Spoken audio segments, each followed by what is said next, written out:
Bonjour à tous et bienvenue à Tactica Imperialis. Aujourd'hui, je vous apporte la huitième partie de mon projet de modélisation pour Warhammer Age of Sigmar, une ville appelée Malus. Aujourd'hui, je vais vous démontrer une unité et un héros comme la dernière partie que vous pouvez voir dans la description comme toujours. Mais aussi, on va avoir un rapport after action.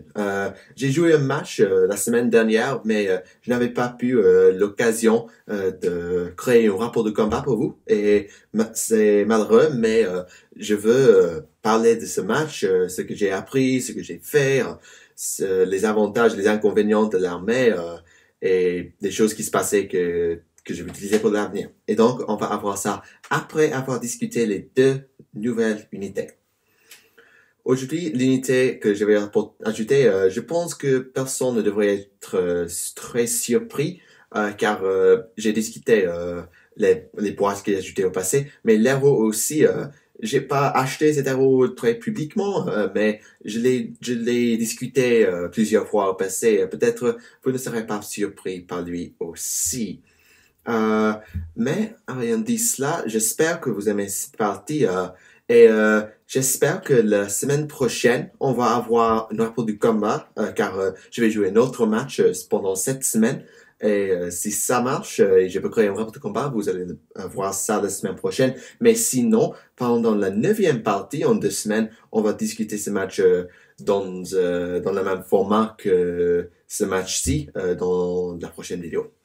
Et donc, c'est tout pour le moment. Et c'est bon que cette série va arriver à 10 parties, qui est très surprenant pour moi. Car la dernière fois que j'ai créé un projet de modélisation, c'était 8 parties avant d'avoir fini, avant de devoir finir le projet pour plusieurs raisons. Mais c'est la série un Elfen Adventure et j'espère que je vais recommencer ça en septembre avec les filles de Kane. Oh, les filles de Kane sont belles, n'est-ce pas? Eh bien, c'est tout pour maintenant. J'espère que vous aimez cette partie et dites-moi dans les commentaires ce que vous pensez. Pour maintenant, on commence avec l'unité comme la partie dernière. Ceci, c'est la huitième partie d'une ville appelée Malus. Commençons. Alors, pour commencer cette vidéo, nous avons une unité de Vanguard Palador, les cavaleries pour les chambres d'avant-garde. Et pour commencer, je vais discuter bien sûr le schéma de peinture et la construction, car oh mon dieu, si vous avez pensé que j'avais des problèmes avec Gabriel Chouralt de la dernière partie, oh, il n'est rien par comparaison au Palador, oh mon dieu. Ok, j'ai fait un stream, un live stream, il y a des semaines. C'est pas public, malheureusement, mais ceux qui étaient là, vous vous souvenez que j'ai essayé de construire un palador à la fin de le peintre, et non, c'était un grand problème. La raison pour ça, c'est les jambes. Avec les cavaleries de Dracoth, les jambes sont affichées en permanence au cheval, au dracoth, au griff chargeur, etc. Et ça veut dire que la construction est assez simple. Les jambes sont affichées déjà et c'est simplement les parties plus hautes du corps qu'on doit afficher. Et c'est simple, c'est très très simple. Et avec les paladors, c'est pas ça. Les jambes sont séparées des griffes chargeurs. Et ça veut dire qu'on doit les coller. Pas de problème, vous pensez, non, non, non, grand problème. Car les corps et les bras et les jambes, pour les avoir dans les bonnes positions, c'est une grande épreuve. Et pour moi, c'était très énervant. Peut-être vous pouvez voir, j'ai essayé d'improviser aussi plus que possible pour faire le meilleur que possible. Mais vous pouvez voir qu'avec le prime, le bras, c'est pas parfait. Et aussi la jambe de cet homme ici, c'est un peu séparé. C'est très énervant. Mais en dit cela, si on peut les construire, je ne doute pas que c'est des bons figurines. Oui, pour le peinture, vous pouvez voir que le schéma, ça varie un peu entre chaque palador avec les griffes chargeurs. La raison pour ça, j'ai voulu avoir un peu de variété entre chaque palador et aussi avec le seigneur Aquila, Monsieur Spirster du Sang. Et pour faire ça, j'ai changé les peintures pour chaque chargeur. Par exemple, le chargeur à gauche, c'est assez similaire, c'est Stegadon Scale Green. mais j'ai changé la brosse sèche. Au lieu de Skink Blue, j'utilisais, si je peux, Hellion Green au lieu. Et ça changeait le ton un petit peu. Et c'est bon. Pour le chargeur à droite, j'ai commencé avec, je pense que c'est Macragge Blue au lieu de Cantor, qui est le bleu typique pour moi. Et j'ai utilisé une broche sèche de Skink Blue après avec une lave de Coelier Green Shade, je pense. Je pense, oui. Et pour le prime, c'est Contour Blue, peut-être avec un petit peu de Skink Blue, mais c'est pas beaucoup. Et vous ne pouvez voir ça aussi facilement. J'ai changé juste les couleurs pour les échelles et pour les choses plus douces. Par exemple, c'est violet, Stegodon Green et rouge. Et si je tourne, c'est rouge ici, c'est aussi rouge ici, mais c'est le vert ici, Stegodon Green avec Hellion Green pour cette chargeur à la droite. Autre que ça, le schéma c'est le même que les chasseurs d'avant-garde que j'ai créés au passé, avec les manteaux qui sont alignés avec le rouge au centre. C'est un peu difficile à voir, mais voilà, c'est là. Tada! Et le reste, c'est le même. Je ne veux pas varier trop le schéma, mais je vais, pour le moment, je vais séparer les trois et je vais tourner Monsieur Prime à cet angle-ci. Tel que c'est un peu plus facile à voir les choses. Bon, c'est pas parfait, je devrais modifier le schéma un petit peu. Mais on dit ça. En ce qui concerne les choses à table, car je pourrais comprendre au schéma la construction jusqu'à la fin du monde, mais je ne vais pas faire ça.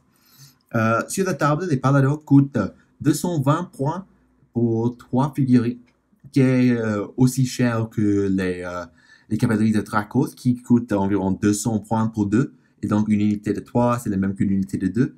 Et donc, c'est un peu intéressant qu'ils coûtent le même prix. En termes des statistiques, c'est un mouvement de 12 qui est très très vite, avec 5 points de vie, une sauve de 4+, et 7 points de morale, qui est très bon, car 7 points, c'est pas très commun qu'on va s'enfuir, car vous pourrez devoir, vous devrez perdre 3 modèles, probablement au moins 2, pour s'enfuir. C'est bon. Ils sont assez durables avec 5 points de vie et une 4+ pour sauver. C'est le même que la plupart des cavaleries pour les autres armées, qui est bon. En ce qui concerne les armes, l'unité ici utilise les hachettes de choc au lieu des javelines de ciel frappe. Ciel frappe, je suppose, c'est le bon nom? Non, pas ciel. D'étoile frappe, Star Strike. Je vais dire Star Strike, c'est plus facile. Les hachettes, c'est en mêlée, c'est 2 attaques qui touchent sur 3, qui blessent sur 3, avec 0 rend et 1 point de dégâts. Le javelin, c'est une attaque qui touche sur 4, qui blesse sur 3, mais avec 1 point de rend et 1 point de dégâts. Et aussi, le javelin peut être utilisé à distance de 18, une attaque 3+, -1 et 1. Dans les deux cas, on a aussi un pistolet Boltstone, qui est 2 attaques avec une distance de 9, 3+, 4+, pas de rend, 1 point de dégâts. C'est le même que les chasseurs d'avant-garde qu'on a discuté au passé. Le choix, c'est entre l'hachette et le javelin. Et aussi, dans tous les cas, on a le griffe chargeur qui utilise ses griffes, etc., qui est 3 attaques, 3+, et 2 points de rend et 1 point de dégâts. Et aussi, si on peut jeter une 6 ou plus pour toucher, c'est une blessure mortelle au lieu de jeter blessé, etc., etc. Et c'est bon comme ça. Et aussi, le prime, il a une lame lunaire, une lunar blade. Et ça, c'est une attaque qui touche sur 2+, et si on fait ça, c'est une blessure mortelle immédiate. C'est assez utile pour augmenter le DPS, le dégâts par seconde. Je ne sais pas si c'est une phrase en français, le DPS, je suppose, de l'unité, mais c'est pas beaucoup. En gros, c'est les griffes chargeurs qui vont faire la plupart des dégâts au mêlée. À distance, le choix, c'est un peu difficile, car si on décide que l'unité va tirer et tirer, on utilise les javelines, c'est clair. Mais si on va avoir une unité qui peut faire le mêlée et la distance, qu'est-ce qu'on devrait choisir? Plus d'attaque à distance ou plus d'attaque en mêlée? C'est un peu difficile à dire. Et pour moi, je ne sais pas. Cette unité-ci, elle les achète. La raison pour ça, c'est un peu logistique, car les achètes sont moins probables de casser en transport à l'Angleterre quand j'ai fini cette série. Mais aussi les javelines, je pense que l'autre unité que je crée, des paladins, vont avoir les javelines, car je vais avoir deux choix. Le troisième, je sais pas, peut-être dites-moi en commentaire qui est le meilleur, le plus utile, ou etc., etc., etc. Je pense que ça va être les javelines, car mon armée, le plan avec l'armée, c'est aller vite, frapper où que je choisis, au lieu de charger en mêlée, retraite, prendre des dégâts, etc., etc. Je sais pas. Et finalement, on a aussi l'habilité avec les vents éthériques. Et ça veut dire qu'au lieu de bouger normalement, on peut disparaître et on choisit une direction et on jette 6d6, 6d6, excuse, 6d6 et on bouge cette distance-là. On ne peut pas finir en poids d'une ennemie et on ne peut pas avancer, courir, et on ne peut pas charger si on fait ça, mais on peut tirer. Et donc, si on utilise les javelines, on peut arriver à un espace assez ouvert et tirer, ou arriver un peu plus proche avec les pistolets, ou les deux, pourquoi pas. Et c'est utile aussi pour prendre des objectifs assez isolés qui ont été abandonnés à cause d'une déroute ou à cause d'une nécessité de bouger un héros, artillerie, etc. On peut faire ça pour craindre des objectifs à la fin du match ou au début pour commencer à gagner des points assez tôt. On peut faire ça. Il faut prendre soin qu'on ne devienne pas trop isolé et qu'on est tué par les doubles tours. Et donc, je suggère qu'on fait ça quand vous pouvez avoir le double tour, mais c'est à vous de choisir. Autre que ça, l'autre rôle que je vois pour cette unité, c'est les assassins. Je sais que mon Lord Killer, il peut toucher très fort avec sa lame sidérale et son quick chargeur et son pistolet lourd.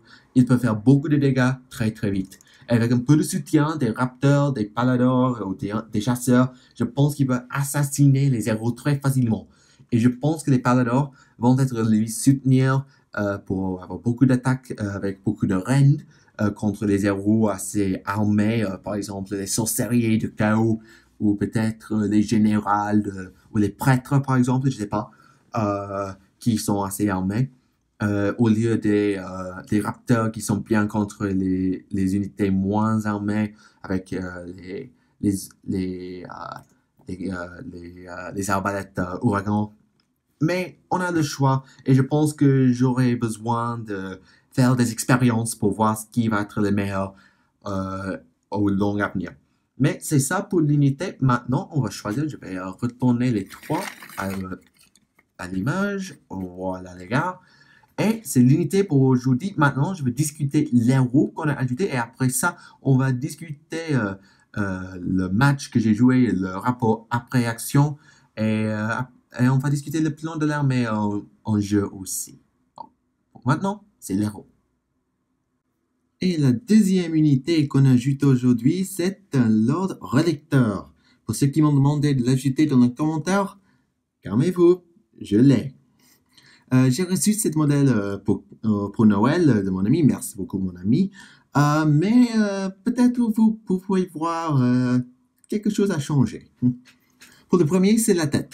Je ne sais pas pourquoi. Peut-être c'est moi, peut-être c'est mon ami, peut-être c'est comment le modèle est arrivé. Mais je ne pouvais pas trouver la tête pour le Lord Relictor.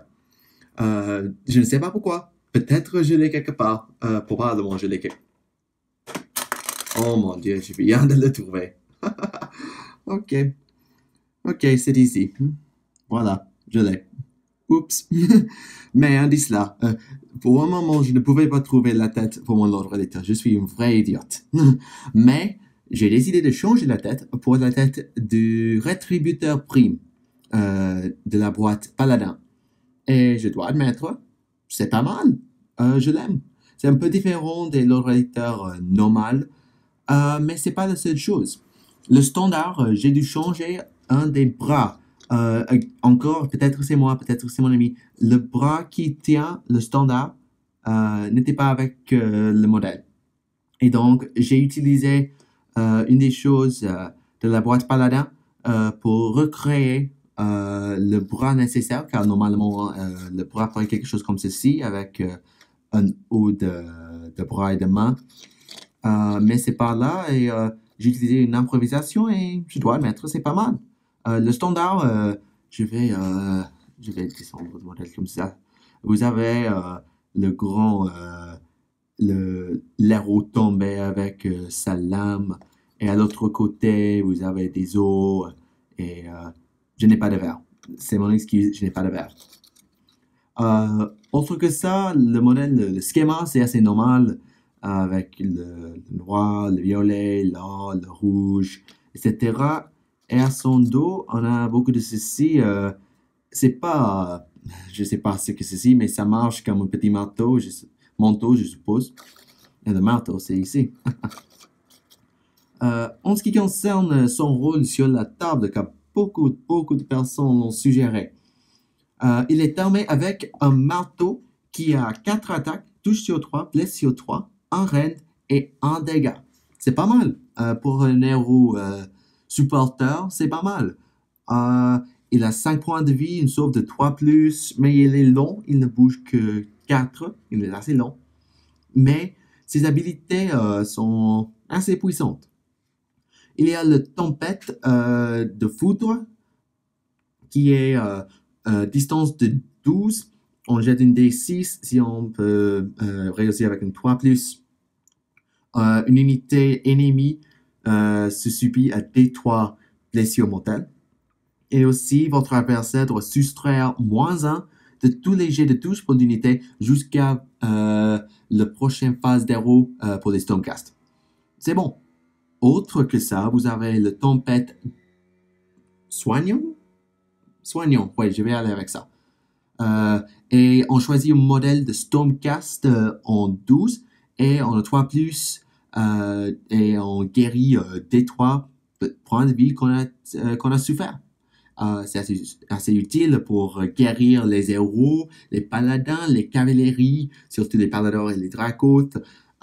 Et on ne peut pas choisir les deux pendant le même tour, mais on connaît les deux.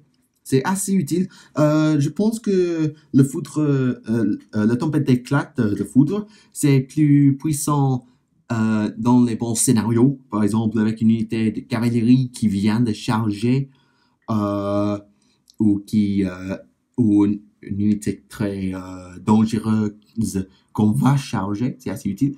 Mais le tempête guérison soignant, c'est assez utile aussi, comme je dis, pour les paladins, les cavaleries, les héros. Et avec l'importance de mon Lord Aquila, je sais que je vais avoir besoin de lui guérir s'il est blessé.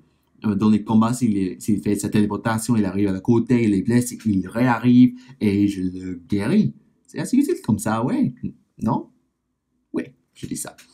Mais aussi, il est une prêtre et donc on a accès au prix, je pense que c'est les prix des Stormhosts. C'est assez utile. On peut choisir une prix entre les 6, seulement une. Et on choisit ça pour la totalité du match. On a la lumière divine avec une distance de 12. On peut choisir une unité ennemie ou alliée. Si on choisit une ennemie avec 3+, on peut renoncer les 1 de touche contre cette unité jusqu'à votre prochaine phase des héros. Si on choisit une unité alliée, les ennemis relancent les jets de touche de 6 contre cette unité. C'est assez utile pour annuler les effets sur 6 ou plus, faire quelque chose. C'est utile comme ça. On a aussi blessé les armes. Non, pas blessé. Consacrer les armes, peut-être? Consacrer, je vais aller avec ça. Distance de 12 pour une unité. Choisir le prêtre, une unité en 12. Et jusqu'à votre prochaine phase des héros, on peut, si on jette une 6 pour un jet de touche avec cette unité, on peut réattaquer une autre attaque qui est très utile, avec des attaques comme les arbalètes d'ouragan ou les décimateurs, ou peut-être des autres qui ont beaucoup d'attaques, et les 6 font plus d'attaques. C'est très utile.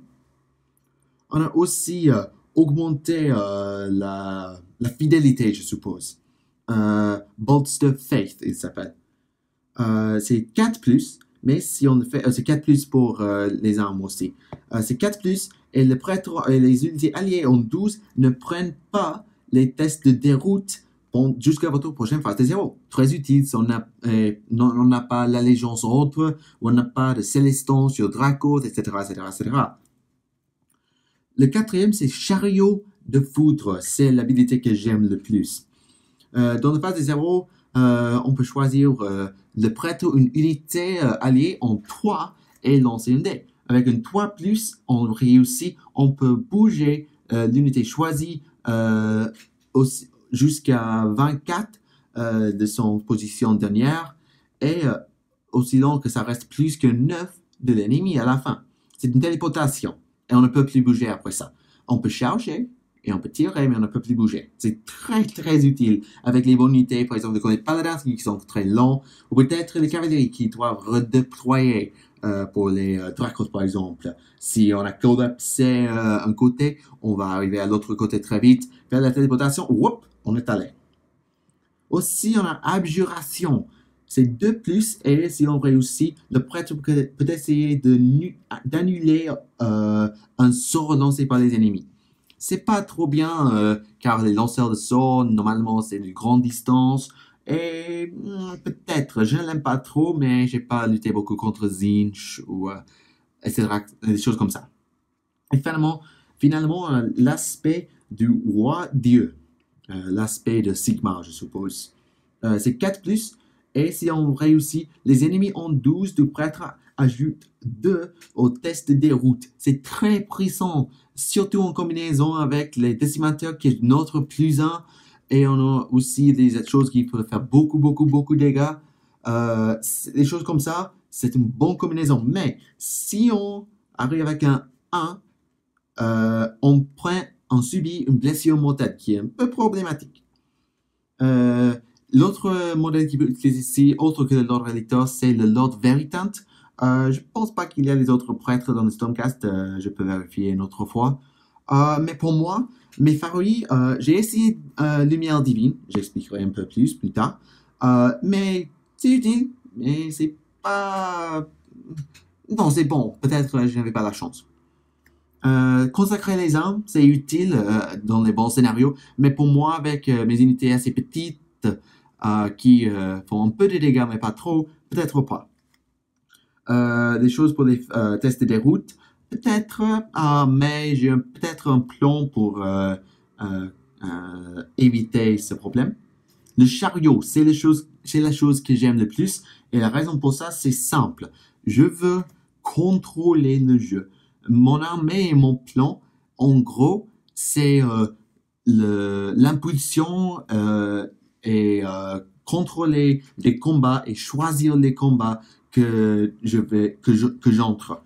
Les unités attaquent où que je choisis, et mon adversaire doit réagir à ce que je fais. Pour faire ça, je veux contrôler les combats, et le chariot aide avec ça, car je peux bouger si je suis dans une situation assez difficile, ou pour arriver à une situation plus favorable. Abjuration, comme j'ai dit, je n'ai pas lutté contre les lanceurs du sort très souvent. Peut-être c'est utile, je ne sais pas. Et l'aspect du dieu roi Dieu, je ne sais pas le format en français, c'est très utile en bonne combinaison, et peut-être c'est utile aussi, mais ça c'est utile si on groupe ces unités. C'est pas utile si on est ici et ici sur tout le terrain. Si on est ensemble, cette habilité c'est plus utile. Mais peut-être c'est utile dans le bon scénario. Et je pense que j'ai oublié de mentionner le Seigneur Relictor. Il coûte 80 points. Il est très moins cher. Il n'est pas cher. Il est moins cher que tous les autres héros de Stormcast. Je pense qu'il est le seul qui coûte 80. Peut-être le Knight Azeroth coûte 80 aussi. Oui, le Knight Azeroth, il coûte 80. mais les autres, ils coûtent 100 ou plus. Oui, il est égal pour l'héros le moins cher dans les tomes 4. Il est très utile comme ça. Et c'est l'autre unité, et ça, et avec ça, nous arrivons à la fin des unités pour cette partie du Ville appelé Malus. Après ceci, je vais discuter le match que j'ai eu, discuter le rapport après action. Vous ne devez pas rester, mais j'espère que vous le faites, car ça pourrait être très utile pour découvrir comment l'armée peut survivre sur le terrain de combat contre des armées et les choses que j'ajoute quand je joue. Mais c'est la part pour les modèles. Maintenant, on va discuter le match. Et alors, c'est le moment maintenant pour discuter le match qu'on a joué, le rapport après action. Si je suis honnête, je suggère que vous regardez la version en anglais car je peux discuter un peu meilleur en anglais ce qui se passe dans le match et mes pensées sur l'armée, mais je vais essayer de discuter en français aussi. Alors, je montre l'armée que j'ai utilisée sur l'écran. Je sais qu'il y a une unité qui est là, que vous ne connaissez pas. Je vais le discuter la prochaine fois, dans la prochaine partie de cette série. C'est un Lord Célestin sur Dracoth. Avec lui, il y a mon Lord Killer qui est mon général. Les Paladors et les Relicteurs que nous avons discuté aujourd'hui. Les Concusseurs, les Cavaleries de Dracoth. Les Raptors, Monsieur Sjorart et à l'arrière de mon Aquila, je l'ai utilisé comme Questor aujourd'hui pour décider si je l'ai voulu être utilisé comme ça, car Sjorart et les Questor, ils coûtent le même nombre de points. J'avais aussi mes judicateurs. J'avais 10, mais dans 2 unités de 5. Et aussi 10 chasseurs d'avant-garde avec les lames et 5 avec les haches. Encore, je pense que la prochaine fois, sinon la partie après, on va discuter cette unité-là, mais il n'y a pas beaucoup de discuter là. Mon adversaire, il a joué les esclaves au noir, les Slaves to Darkness. Et c'est une armée très très vite, très montée par la cavalerie. Il y avait une grande unité de chevaliers de chaos. C'était 15 avec les lances. Il y avait seigneur de chaos sur cheval, un sorcier sur cheval, un sorcier à pied, et un sorcier sur un manticore. Une manticore, je sais pas. Il y avait aussi 4 chariots, 2 de chaos et 2 de gorbist, et aussi 10 guerriers de chaos. Je pense que c'était tous, sinon j'ai tué le reste sans problème. C'était 2000 points, si c'était pas clair, c'est 2000 points. Et nous avons joué un scénario qui était central sur les héros. Seulement les héros et les behemoths, les monstres, pourraient contrôler les objectifs, qui étaient très importants car j'avais 4, il avait 4, c'était assez équilibré comme ça. Et ceci se passe très souvent. Pour ceux qui me connaissent, ce que je dis pour Age of Sigmar, ce qui se passe très souvent, c'est que je joue contre KO. Je suis forcé de commencer de prendre le premier tour. Et après ça, mon adversaire, il a tour. C'est moi, lui, moi. Toujours. Ça se passe contre le KO. Toujours. Il semble comme toujours, de toute façon. Et c'est ça ce qui se passait cette fois aussi. J'ai avancé un petit peu pour essayer d'avoir un peu de distance pour tirer, mais pas trop, car j'avais peur de le double tour. Et ça s'est passé, mais le problème, c'est que les chevaliers étaient très bien augmentés par le seigneur, le sorcier, et aussi l'armée avait les marques de Nurgle, qui veut dire que toutes les unités relancent les uns pour blesser, et aussi le seigneur avec plus un point de vie aussi, oui. Et aussi le sorcier pour augmenter avec son habilité de relancer les uns pour sauver. Et le seigneur, son aptitude de commandement, c'est plus un à toucher, relancer les charges, je pense, j'oublie exactement. Les sorts aussi. Les chevaliers sont devenus très très puissants et ils ont réussi à charger mes paladins et ils les ont tués totalement. Je n'avais pas l'occasion de frapper. Pas de chance. Ils étaient tués immédiatement et c'était très énervant. Peut-être c'est sur moi, j'ai fait une erreur en avançant, mais rien dit cela. C'était pas une charge impossible à faire, surtout avec une relance. Et ouais, c'était très énervant. Ils ont pu engager ma grande unité de chasseurs aussi, ils le disent. Le 5 était en réserve utilisant la boussole astrale. Euh, mais pour augmenter le problème, un des gobistes a réussi à charger une de mes unités de judicataire aussi. Comme je l'ai dit, c'était 2 unités de 5 au lieu d'une unité de 10, qu'on démontrait dans la photo. Euh, oui, c'était pas bon. Et les guerriers de Chaos, après des bons mouvements d'avance, ils ont couru très bien. Ils ont chargé mes raptors et mon caster qui étaient ensemble. Euh, et je suis honnête, c'était pas trop mal. Monsieur Castor, il a fait très très bien. Il a tué l'unité. Éventuellement, il a pris 2, 3 rounds de combat. C'est des 6 ou 8 phases de combat pour le faire, mais il a tué tous les guerriers de chaos. Euh, et il n'est pas mort par conséquent. C'était très très bon. Si c'était Shorat, je pense qu'il l'aurait tué beaucoup plus vite. Peut-être à l'avenir, je vais utiliser Monsieur Shorat. J'utilisais l'aptitude de commandement de mon Lord Killer pour faire échapper les raptors, pour arriver aux côtés, pour tuer un des sorciers et aussi un des chariots. J'utilisais les 5 chasseurs, le Lord Killer et les raptors avec les arbalètes d'Oregon pour tuer un des chariots de Gore Beast et après le sorcier à pied, qui était très utile. Ma cavalerie de Dracoth, les concusseurs ont tué un chariot de chaos. C'était très très simple. Et ils ont essayé de charger le sorcier sur Manticore et ils l'ont fait. Ils l'ont presque tué. Presque. C'était 3 points de vie qui restaient. Mais je n'avais pas de la chance avec mes jets de blessure où il a sauvé très très bien. Et après, il a attaqué, il a tué une cavalerie avec un peu de la chance avec ses jets de dégâts. C'était très énervant. J'ai perdu une cavalerie. On pense que c'est pas mal perdre un homme de cavalerie contre presque tout un sorcier sur Manticore, mais quand on est sur... comment est-ce qu'on le dit en français? Quand on est devant l'adversaire déjà, c'est pas à l'arrière de l'adversaire, il mène le match, c'est pas très utile. Mais je dois admettre, mon armée a fait assez bien. Mon Célestin a chargé les chevaliers de chaos et il a fait très très bien. J'ai utilisé le rédacteur un peu pour essayer de lui garder vivant et pour blesser ou pour cause des problèmes pour les chevaliers, un ou l'autre. Le problème avec ça, c'est mon rédacteur. J'ai échoué beaucoup de prières. C'est très énervant. Je dois avoir perdu 5 sur 8 sur 3 plus. 5 sur 8, quelque chose comme ça. Il y avait un tour que je ne faisais rien. 2 jets de 3 plus et j'ai échoué les deux. Oh, c'était pas trop bien.